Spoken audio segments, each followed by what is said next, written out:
everybody. Good afternoon, and welcome to an afternoon live. So, this topic is very near and dear to me only because um, I don't know why I've always been drawn to the idea of demonic possession. And I say idea because there's a lot of things that can be proven the idea itself, right, to be real, fake, or just conditioned by religious beliefs. And Pocket's comment here, right? If you guys watched the trailer that I put in here before the live started, it gives like a little backstory and some insight as to some demonic possession. And yeah, after watching the trailer, I never knew some thought of it as a mental illness or disassociation ID disorder. And that is true. Way back in the medieval times, there was really only one or two ways to look at this thing, and it was either it was the demonic possession, like for real, based off the church's beliefs, or they believed it to be a mental illness, right? And in the medieval times and all that, mental illness was like a huge thing. A lot of people were just diagnosed with or were assumed to have something wrong with them mentally, which is very, very, very sad. Very sad that they didn't have anything else to go on other than it's a mental illness. It's some kind of disorder. So we have advanced very, very far since then. But I did want to highlight that comment because, yeah, a lot of even today, if you noticed, there's a lot of scientific belief, right? There's a lot of scientific people that like to try and debunk demonic possession, and they will say it was just a mental illness or it's just mentally wrong. Witchcraft too. And I did want to say and mention that in the little trailer I put in here, many different religions have a different name for demonic possession, and just the couple that were mentioned as like in the Jewish culture, there is the Dybbuk. And what I want to show is that the Dybbuk is is in Jewish mythology. A Dybbuk is a malicious, possessing spirit believed to be dislocated soul of a dead person. So the Jewish culture believes it's the malicious, possessing spirit of the dislocated soul of a dead person, right? Where what is it? Catholicism believes it's just a demon possessing a human body, right? So there's many different beliefs, especially religious beliefs and cultures, as to what they feel a demonic possession is. I know there's also a jinn, right? We also have the jinns for the Middle Eastern culture. Um, yes, jinns, exactly. Jinns. They used to drill a hole in people's heads to let out the demons in the Dark Ages, from what I've read. So exactly. And that lobotomies and all that went on for a long, long period of time, right? Everybody thought that lobotomy was like the newest, biggest thing that it actually did help people when it just put everybody in a catatonic state because, it's a lobotomy. You know what I'm saying? It affects your brain. So, what inspired me to kind of do this live is I know you guys, or have you guys heard of the exorcism of Emily Rose?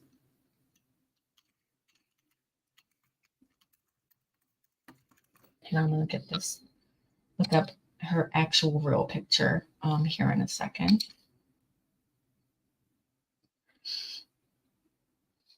So we all know the exorcism of Emily Rose, that this is, here, let me get this real quick. It is actually based off of true events and a true story that took place, believe it or not, in Germany, right? So what's funny is I didn't even know after watching The Exorcism of Emily Rose, because it was portrayed, it was Americanized, right? This movie was completely Americanized, that where I actually thought, right, that the based on true story and events happened in America. But contrary to, what you might think after watching the movie, that it did not happen in the United States. It actually happened in Germany. And this, right, this is what we know of Emily Rose, right? So the picture on the right is who portrayed Emily Rose in the movie. And then the picture on the left, oh yeah, it's a real story, absolutely. Yeah, I love this movie so much. And then on the left is Annalise. Her name is actually Annalise, but because for right movie purposes, they changed her name to Emily Rose in the movie. And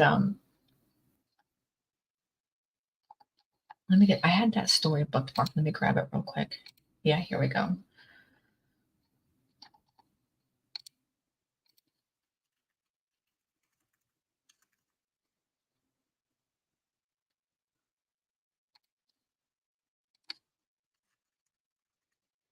Give me 1 second.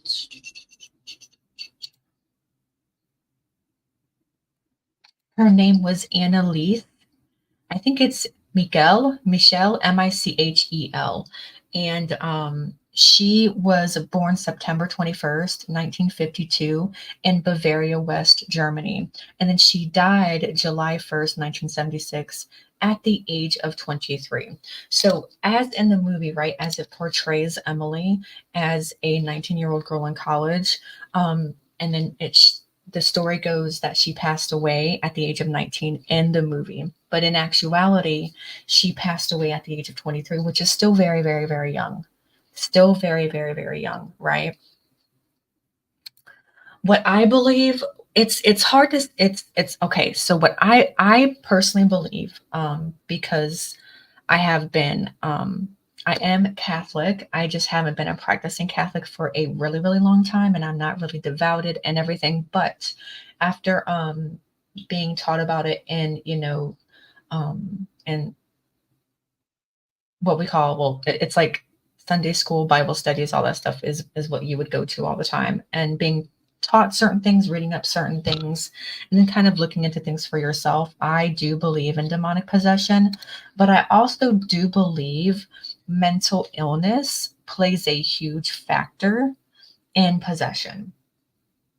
I feel that hypersensitives and those more vulnerable and susceptible to influence are more open to demonic possession, because right, hypersensitive are the ones that are more open and more easily influenced from the supernatural. And if you guys have not seen this movie, I highly recommend it. Yes, exactly, Thea, that's exactly what I believe. 1,000%, 1,000%.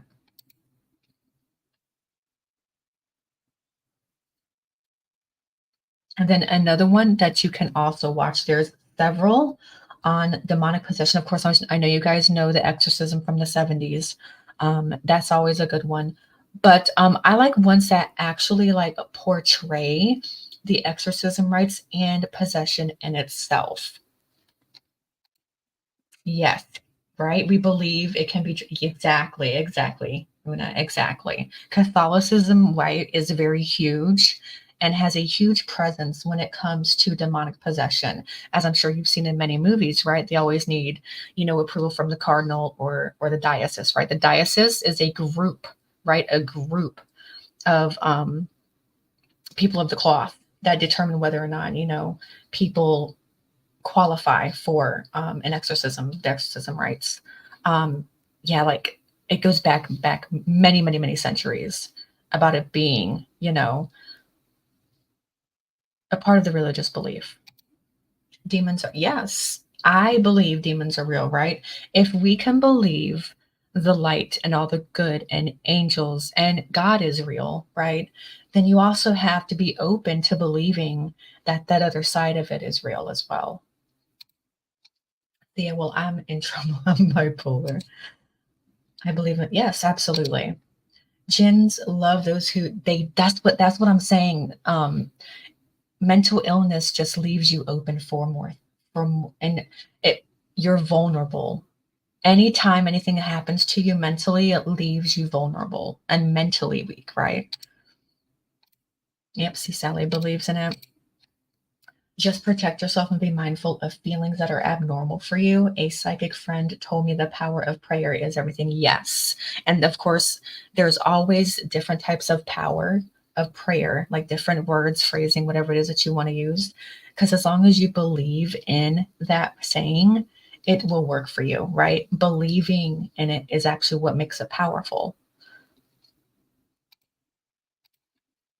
They do pray on the week. They do pray on the week.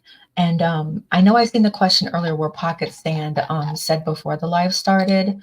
In my opinion, it seems that it's always the religious who get possessed. Don't know. Okay, so how I'm seeing it is because the more you know of it, it seems like when you're more devout and you do everything for God, it's almost like a challenge for possession to happen, because when you believe in God, it's like you're forced to believe, or you are open to believe that there is the bad, demonic, dark side, right? So it's kind of like a fight for good and evil, literally. That's kind of what it is. And once they can take over somebody that's very devout, it's almost like a win in their book, right? It's almost like a win in their book. Remember, Satan was exactly, Sophie, exactly.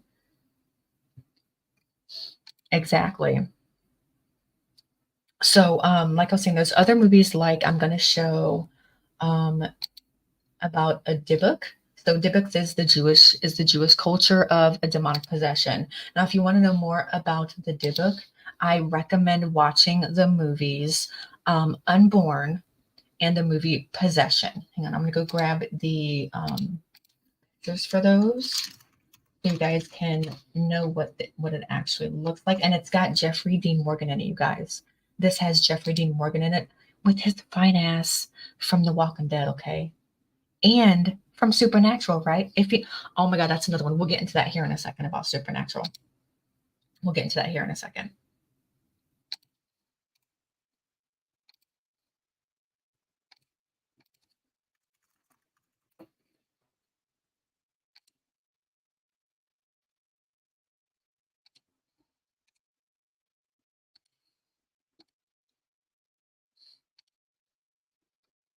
Thank you. Yes, let me go ahead and upload these really quick on here.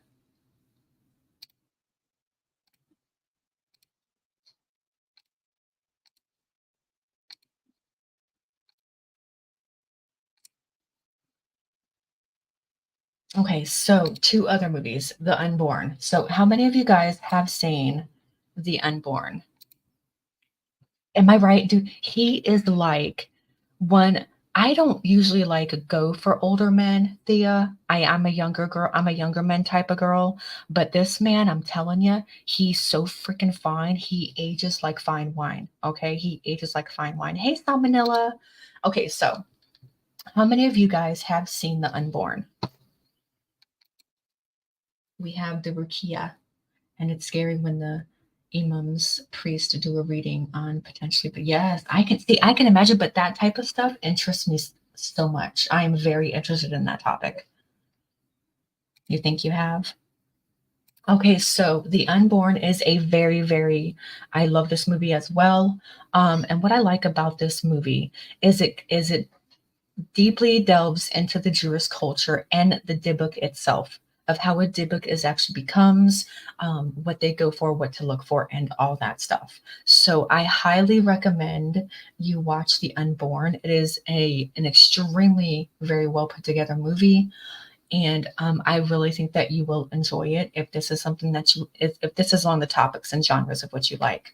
And what I like about it is because the Dybbuk, the way that the Dybbuk is portrayed to me is more scary than an actual demonic possession. Just because of the way it's portrayed from the Jewish culture to the movies, it seems a Dybbuk is a lot more scarier and a lot more evil, is how it's portrayed to me.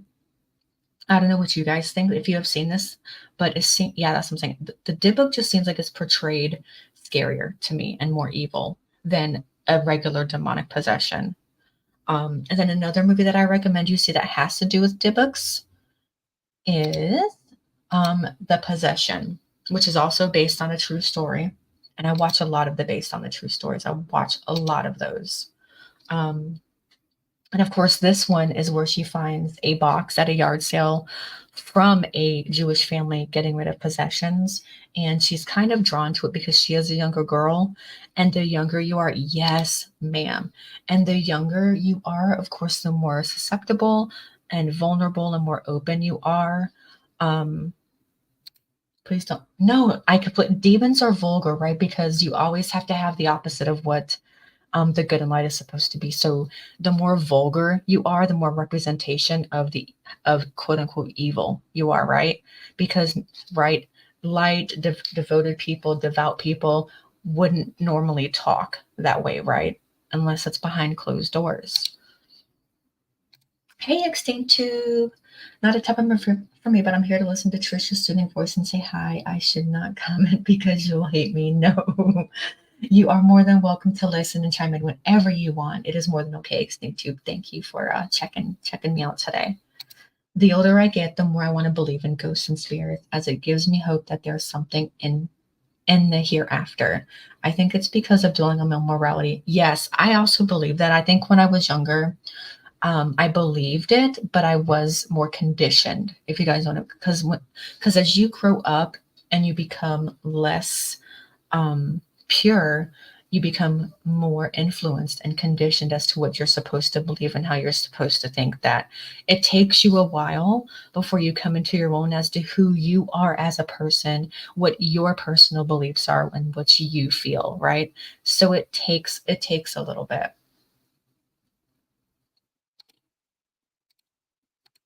Demons love to, yes, to make you uncomfortable and to make you feel dirty. That is true. That is true. I don't think we would all hate you. I don't think so. I'm vulgar, but that's just against police. Did someone summon a possessed succubus? Just kidding. This is a good topic. Thank you. Thank you, Samantha. That's another one, right? There's like supposed to be all types of demons for all types of things, where like a succubus, right? For the sex demon, for the sexual moments, right? So there's a lot of things that revolve around the different demons there could also be. Sophocles. I love that name actually, Sophocles. Someone you and me are, yes, yeah, are classy vulgar. Yeah, no, I like the classy vulgar. Unlike the bullies on here, I like the classy vulgar.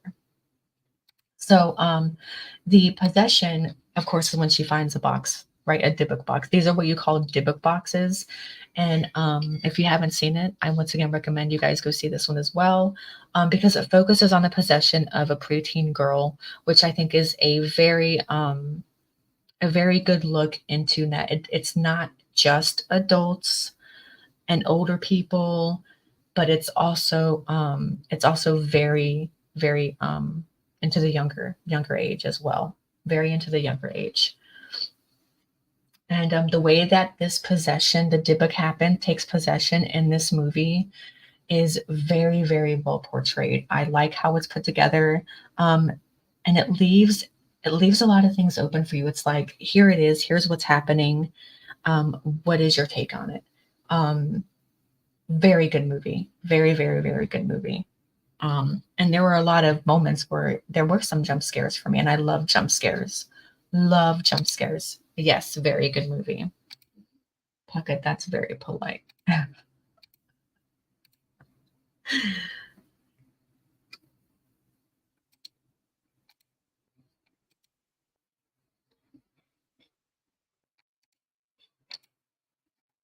So with Emily, what I wanted to talk about with the Emily Rose, the exorcism of Emily Rose, how the case was brought to the public, and supposedly the Father Moore in the U.S. movie, right, is subsequently charged in for negligent homicide because of how the public, right, is forced to view this case.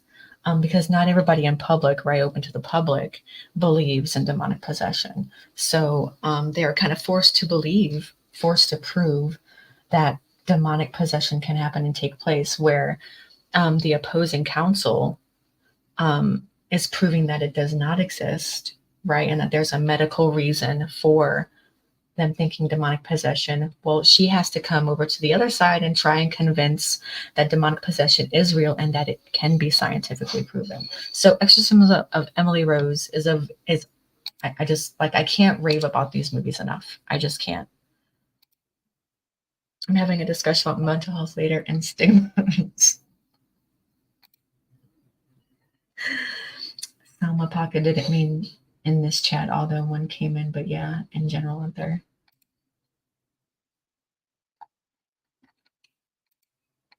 Let me see.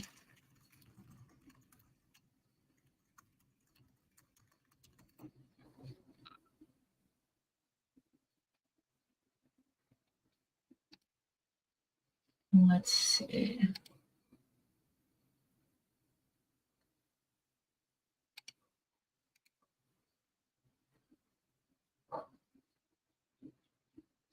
I'm trying to look up some symptoms of what they believe are of demonic possession, right?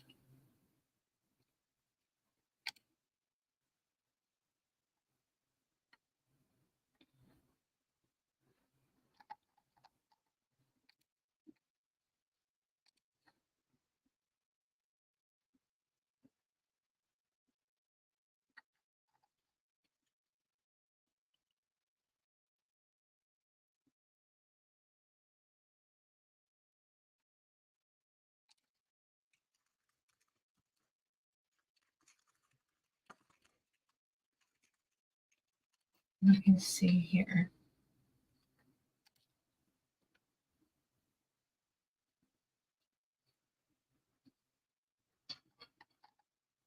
Okay, hang on. The vigil. Oh, and hang on. Let me write that down. Actually, I'm gonna write that down. The vigil.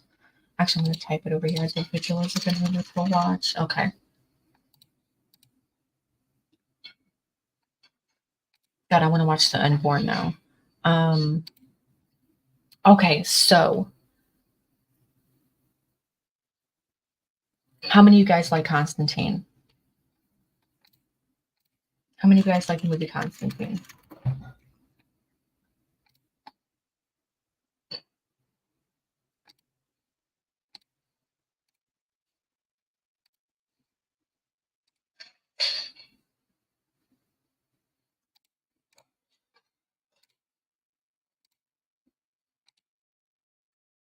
Yes. Oh my gosh. So Constantine is one of my all-time favorites. I can watch it and never get tired of it. I can watch it back to back and never get tired of it.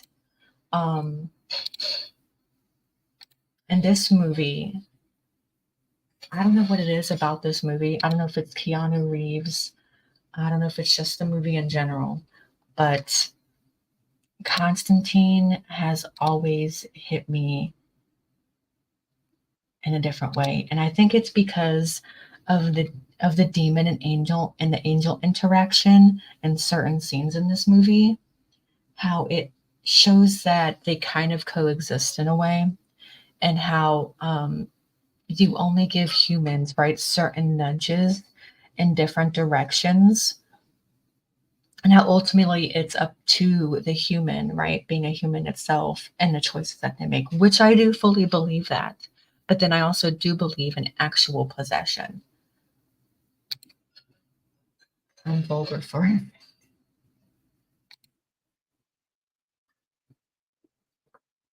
In this movie, right? That in this movie, the son of Satan, right, Lucifer, which, oh my God, the guy that portrays Lucifer in this movie does an amazing job as well. Does an absolute amazing job. And in this movie, of course, the son of Lucifer is trying to break its way into the physical world. And in order to do that, right, they have to get a hold of a very powerful psychic. Now, what do we know from psychics, right? Psychics are very open to interpreting a lot of things from the spiritual side, right? Because Sally, right? Sally is a medium. Sally can somewhat be considered a psychic.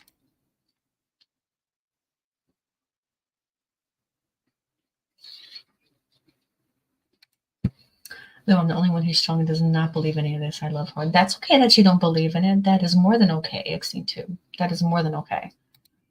But I do love horror movies. Um,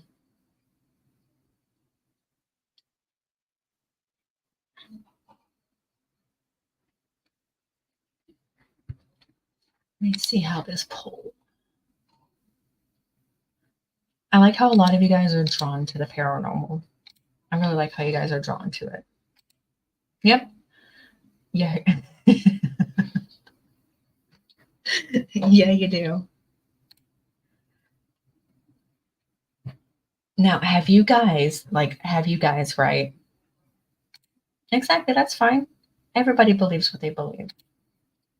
So like we know we have possession, we know we have the different cultures that believe in the different possessions and have different names for them and all that stuff. But you guys do also know that we do have pets, animals that are half in this world and half in the other world, which is why you'll see a lot of movies like this, possession movies, um, bad movies about angels and demons, or movies about like Egyptian culture, right? Because in Egyptian culture, they believed that religiously, and they believed that the felines, right? Felines were a huge part in connecting with the other side, and they also believed in Bastet, and they also had Anubis, the Eye of Horus, right? All of that can be linked back to Egyptian mythology.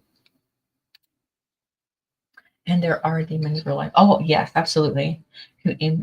Absolutely. I believe there are real monsters, and the real monsters are humans themselves. I do believe that you should be more scared of humans than you are of the supernatural. I do honestly believe that. I don't believe that's the point. I don't believe in believing. Right, right. No, I got you. I got you. Evidence based. I understand. I completely understand. Um,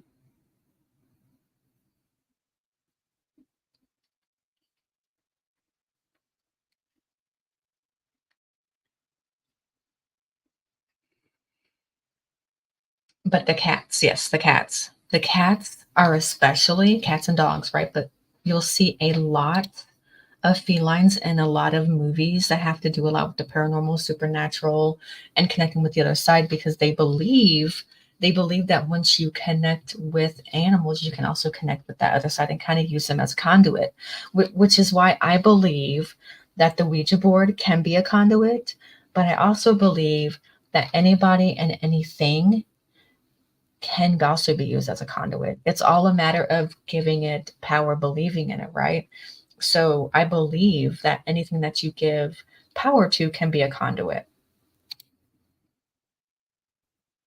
You're not the only one. I love my cat, and I feel like of course, she absolutely does. And I want to tell you this, Thea. I had a familiar, and I call him a familiar because I firmly believe in guardians and protectors and animal spirits that actually follow us from our lifetimes to our next lifetime.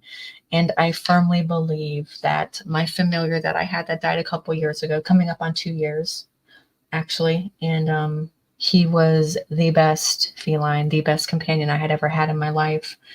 And he really was my familiar. And he was a black, long haired, um, oh my God, he was a black, long haired. Why can't I remember the name of his breed all of a sudden? Oh, why can't I remember? He was the smushed in kitties. Oh my God, why do I have a brain fart right now? Oh my God.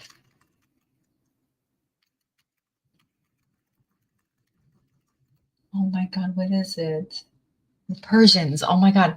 Why did I have a brain fart there? I feel so terribly bad. I feel so terribly bad. It's all in perspective, like the story of Hansel and Gretel.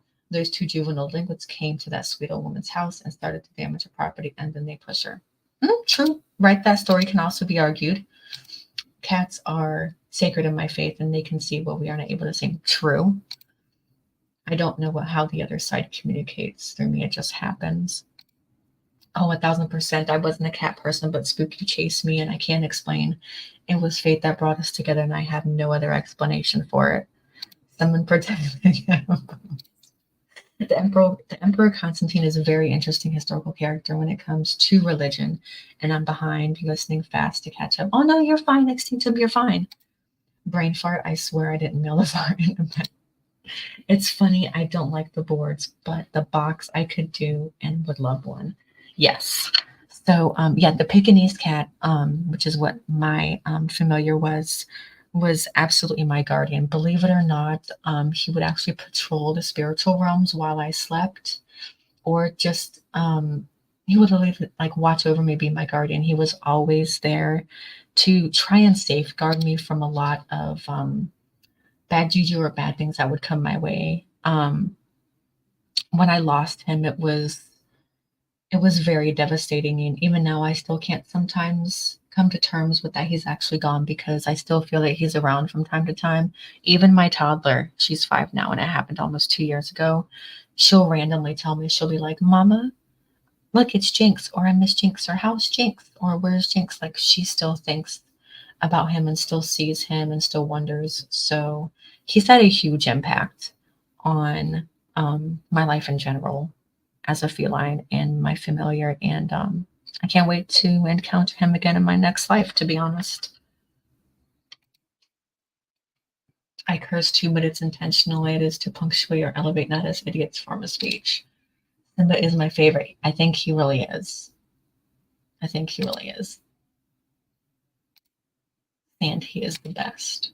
Yes, my husband says Spooky sleeps on my chest every night and purrs. And if he moves, if there's noise in the house, she crouches. Yes, you definitely have a protector, Thea. You definitely have a protector.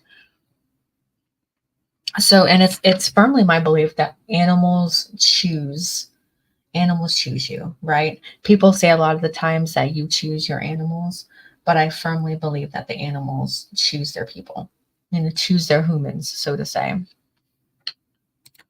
Of course, of course.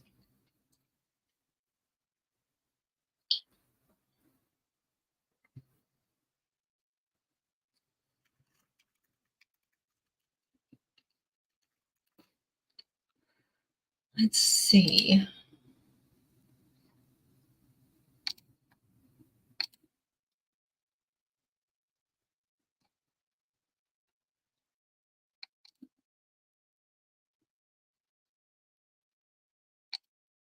Okay, so there are four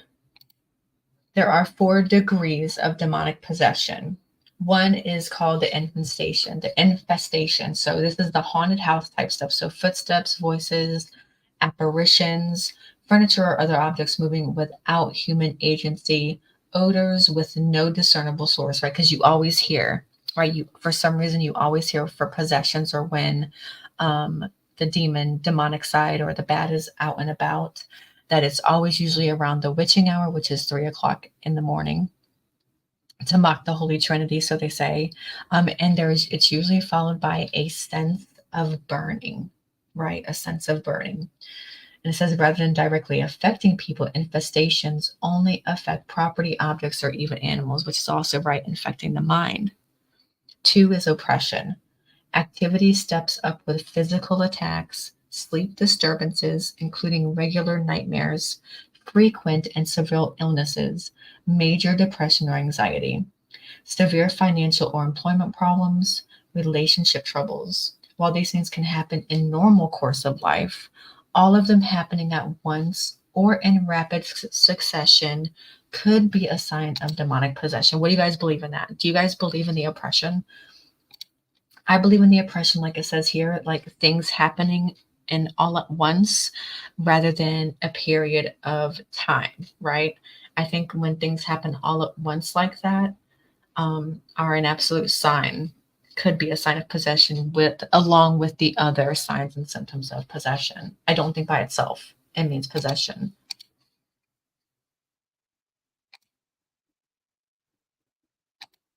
They can sense your feelings, and exactly. It would be interesting if we could find someone who went through possession, or yes.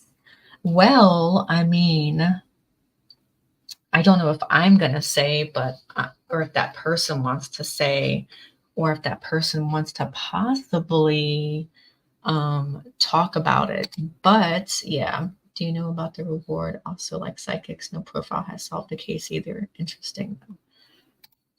I believe evil people are oppressors. The interview I did on my channel was very kind of dove into this with me. So, as you guys, some of you might know, but Sally was actually um, went through that when she was 13. Yeah, she actually went through with that when she was 13.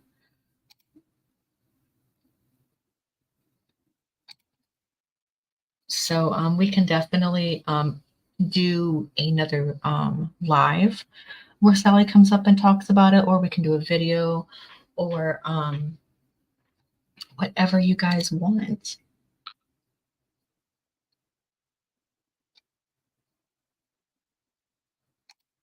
hmm And her story is very, very, very interesting. Her story is very, very, very interesting. I believe people are oppressors as well. Okay, so let's get to the third sign.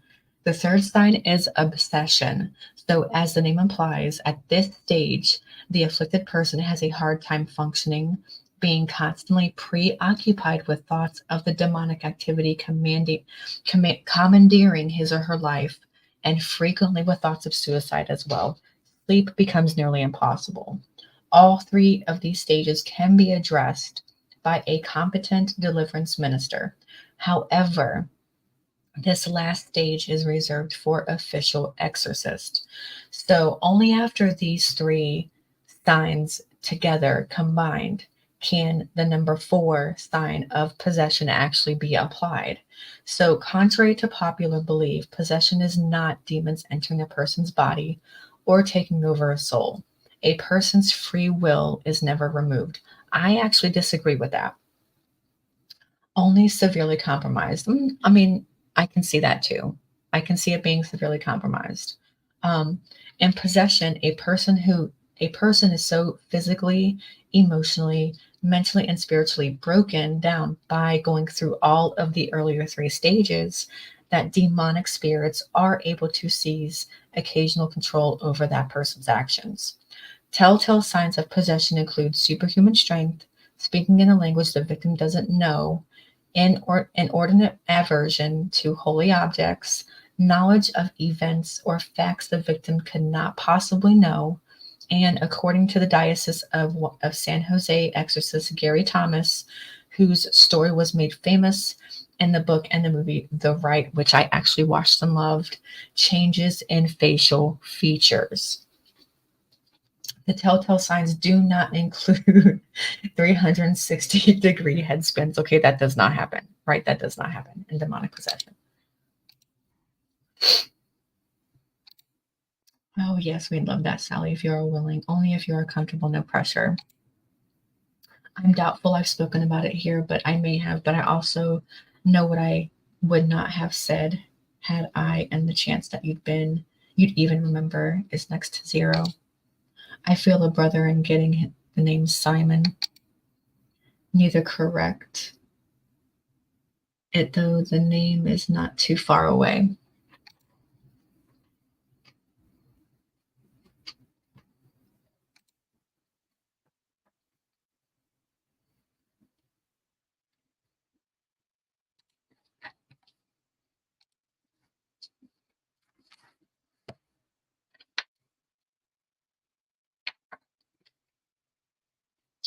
I'm gonna go grab a drink, y'all. I will be right back.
Okay, I am back.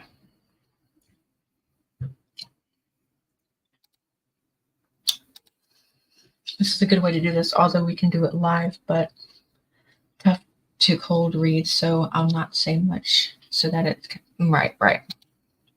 I love these discussions as you see from different perspectives, and it welcomes all to learning different people. Yeah, exactly.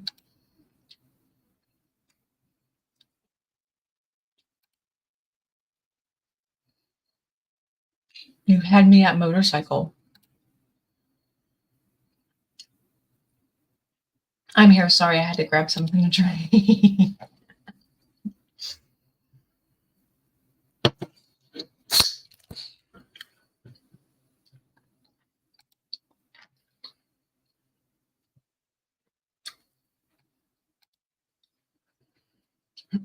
Okay.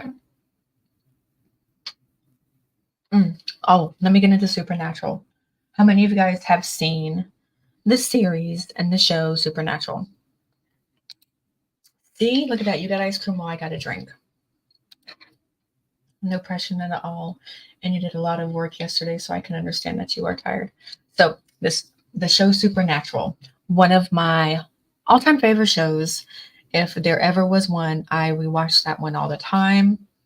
And it is through Supernatural, actually, believe it or not, that started to help me believe a little bit more into what I was seeing, what I was seeing, what I was feeling.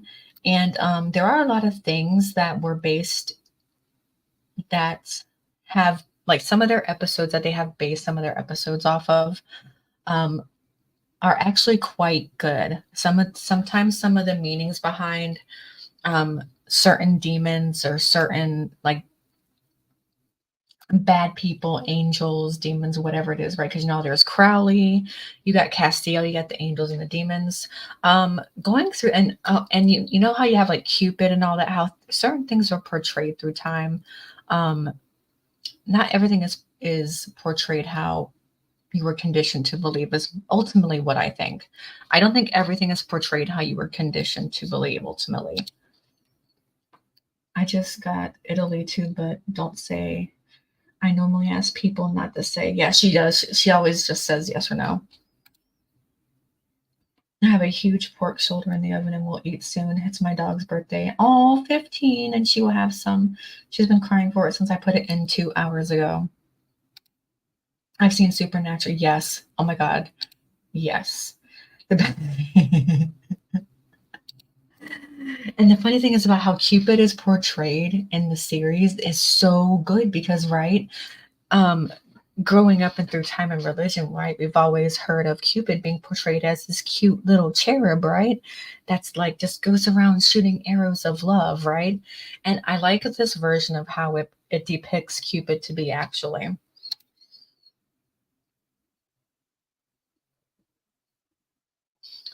Share my cheesecake ice cream. That sounds good.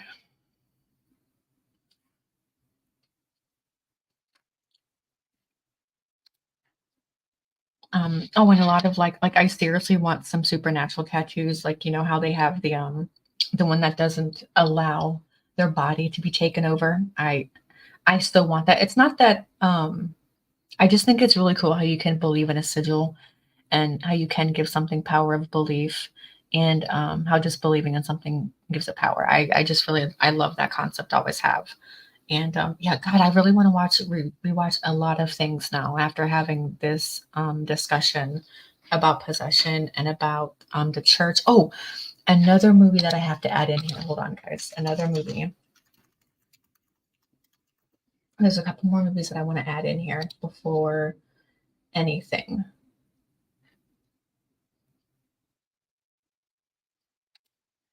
Give me 1 second to save these images.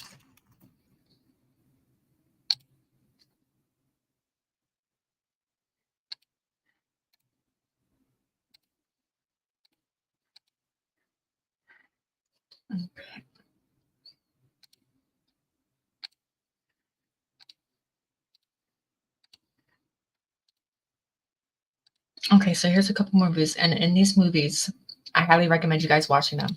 So this one is The Pope's Exorcist. I don't know if you guys have heard about it or seen it, but this is the newest. This is the newest movie about exorcism, but it's also based on a true story itself off of a very well-known pope, right? A very well-known pope. Well, okay, I wouldn't know. A man of the cloth is what I'll say. A man of the cloth is what it's really known for. And a lot more origin about it, a lot more having to do with the Catholic Church. And it's Russell Crowe. It's got Russell Crowe in it, and I absolutely love Russell Crowe.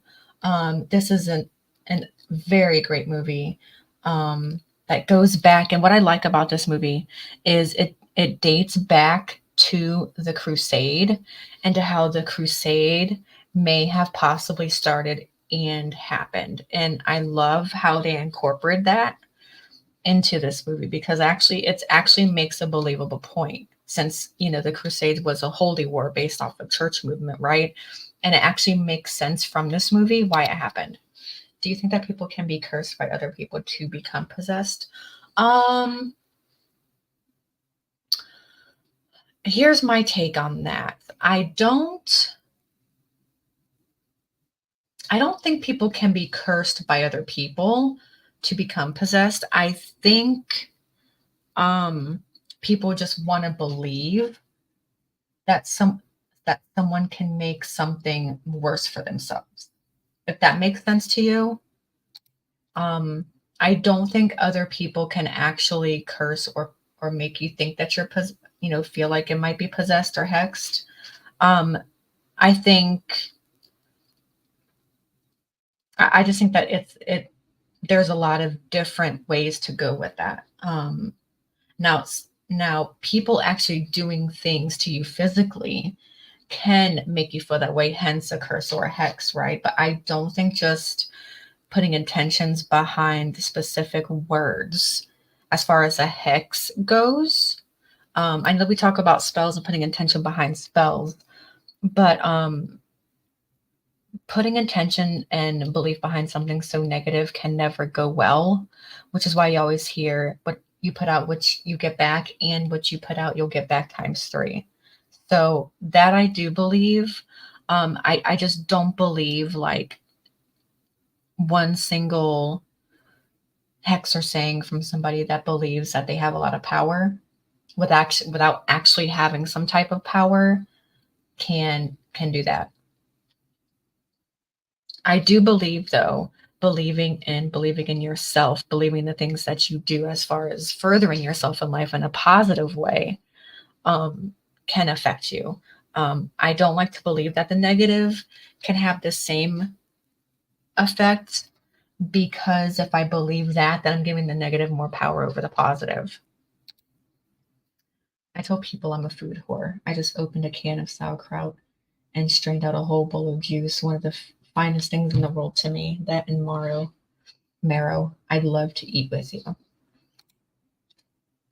But I guess you could say in order for me believing that anything can happen from the positive, if I believe it, then anything can happen from the negative if you believe it. So, I mean, I kind of have to believe that too, I guess, right?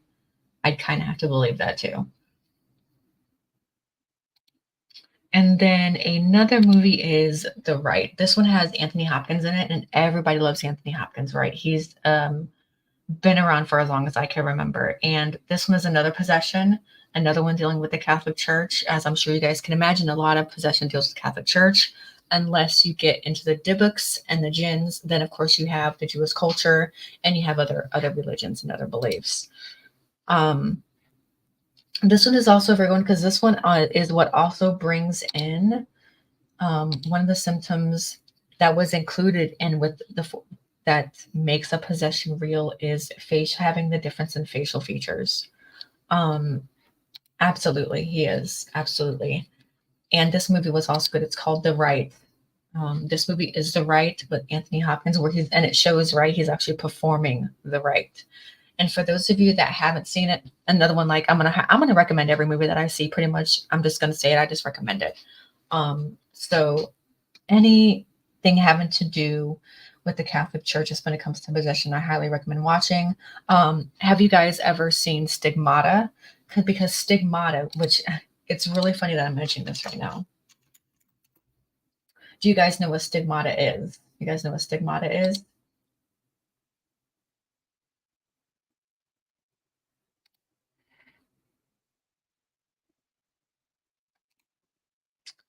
Let me get this right here real quick. Hold on.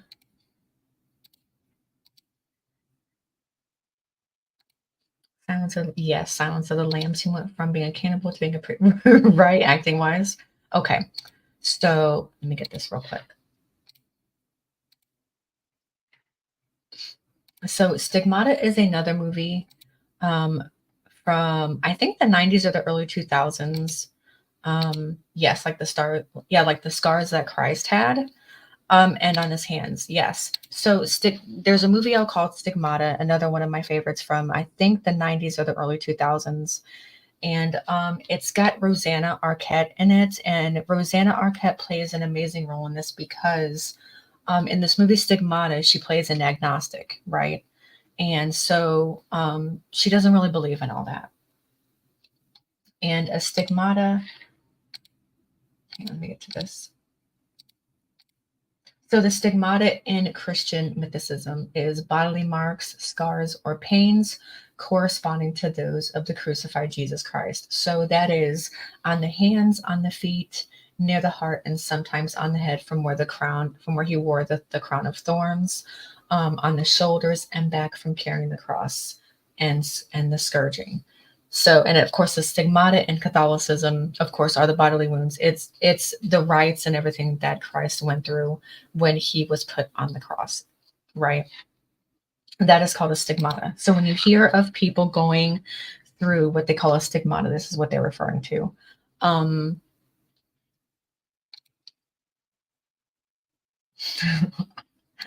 that's so weird that you brought up stigmata because I made a comment on someone's CPU. Yeah, cannibal, priest, body of Christ. I mean, all the same, right? Someone can maybe I can. You see, you can sometimes foresee the future. And with this one, stigmata, it actually goes into to show that a stigmata and possession is not only for demons, but it's also another type of possession. And I don't want to give this away because this movie is really, really, really good, and I think you guys would like it. But it deals with another priest, the powers of Christ, the powers of another priest. It deals with belief. It deals with stigmata. Um, and it's almost like a twist, right? This movie has almost like a twist in a way that you wouldn't think it would go. And when you watch it, you're gonna see what I'm talking about. So definitely watch this movie Stigmata. Oh, it's so good. I almost forgot about till I heard you guys talking about stigma this morning, and then I was like, "Ooh, Stigmata." So I recommend this movie as well. I could talk about movies all day long. I could talk about shows and series all day long. Um, yeah, absolutely. I just love this topic in general. But what we will do for next time is I'll get with Sally and see if she wants to get together and do either a video or do a live and have like a Q&A or something, since she has been through a possession, and see what she wants to do as far as that goes. But I really enjoyed this live. I love this topic. I love spooky paranormal things that go bump in the night. I could talk about them forever. But unfortunately, I am actually kind of hungry right now, so I feel like I want to get something to eat. All this talking about food in the chat, I'm super duper hungry now.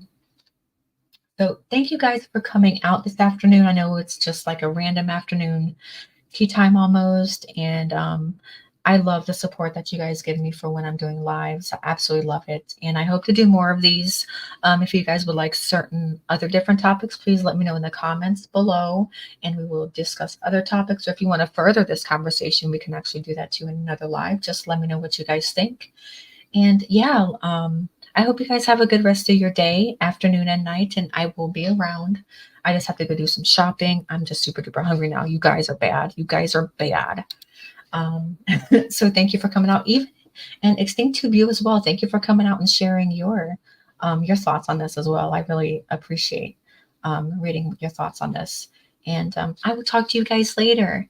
Thank you so much. You guys have a good rest of your day. Bye, everybody. Be spooky.